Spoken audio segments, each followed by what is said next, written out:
the impure thing, the purification and being impure and stuff like that.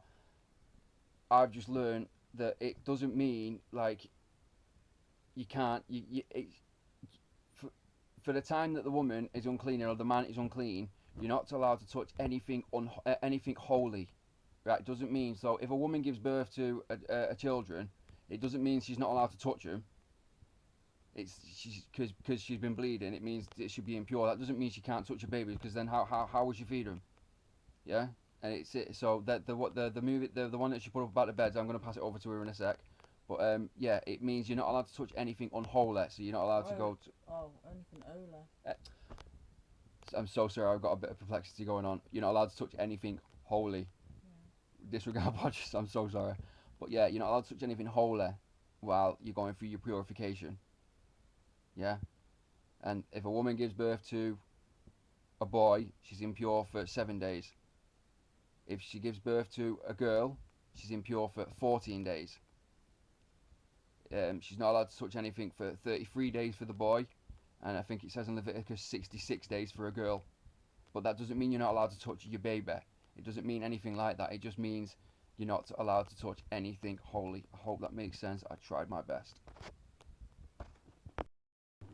Yeah, so basically, I put the video on, and I said to you earlier that separate beds and stuff like that's what they did back in the day, and so yeah, they did do that back in the day, and that was the film that I was talking about, the Little House on the Prairie, and obviously the Cary Grant films. They did have those separate beds and stuff like that, and then they'd put the beds together when she was off her purification. Now you can put that into practice if you want to, where you're not touching and stuff like that, but obviously it's a bit of an burden, and I wouldn't want you to do that anyway. And obviously I must put my wrong there. Basically, what Bad has just turned around and said is right. Do you know what I mean? At the end of the day, because how would you be able to feed your children?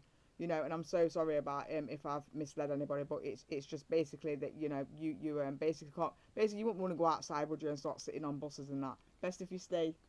Yeah, because all of us are one, so it's best if you stay in. That's what I'm trying to say.